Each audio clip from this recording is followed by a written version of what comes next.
sebuah kampung di Jawa Tengah, hiduplah seorang janda parubaya yang bernama Mbok Srini.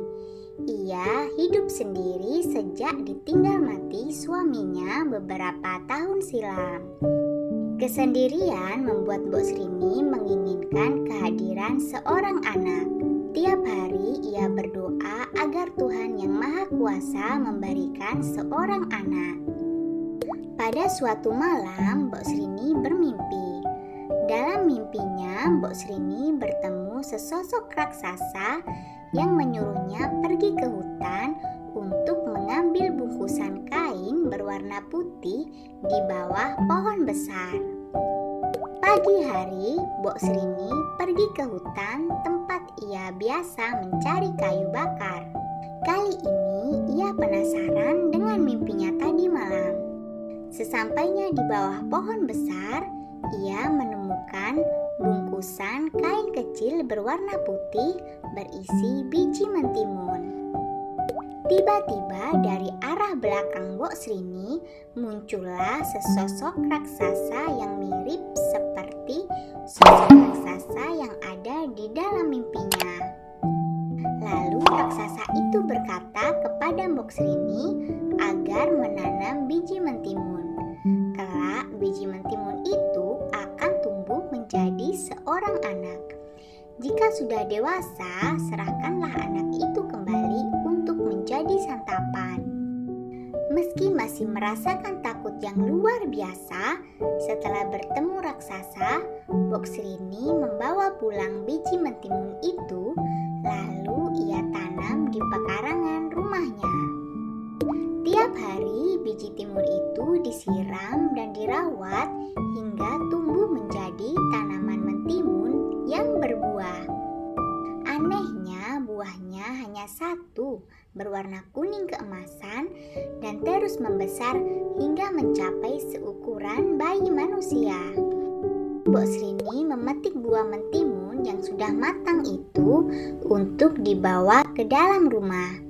Setelah dibuka, ternyata di dalam buah mentimun terdapat bayi perempuan. Mbok Srini lantas memberi nama bayi tersebut dengan nama Timun Mas. Timun Mas tumbuh menjadi gadis yang cantik, cerdas, dan baik hati.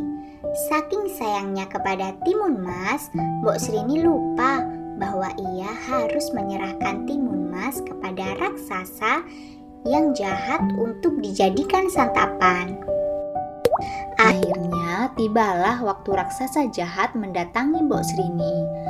Raksasa jahat meminta agar Timun Mas segera diserahkan kepadanya.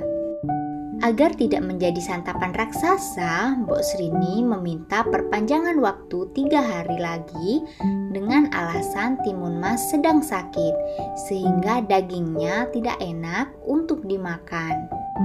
Raksasa menuruti permintaan Mbok Srini dan menunggu hingga 3 hari. Jika sampai 3 hari Timun Mas tidak diserahkan, maka Mbok Srini yang harus menjadi gantinya.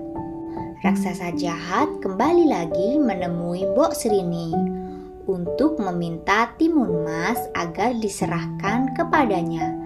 Mbok Srini tetap tidak bersedia menyerahkan Timun Mas.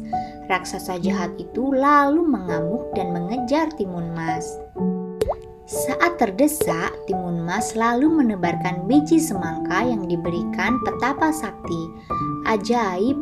Biji semangka yang ia tebar berubah menjadi pohon semangka raksasa yang batangnya melilit tubuh raksasa.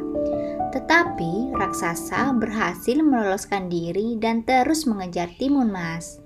Timun Mas lalu menebar jarum yang seketika berubah menjadi rimbunan pohon bambu. Kaki raksasa jahat terluka akibat tertusuk pohon bambu yang runcing. Meski terluka tusukan pohon bambu, raksasa terus mengejar Timun Mas. Lalu Timun Mas membuka bungkusan terakhir pemberian petapa sakti. Bungkusan itu berisi petis. Setelah dituang ke tanah, petis berubah menjadi lautan lumpur panas yang merendam tubuh raksasa hingga menemui ajalnya.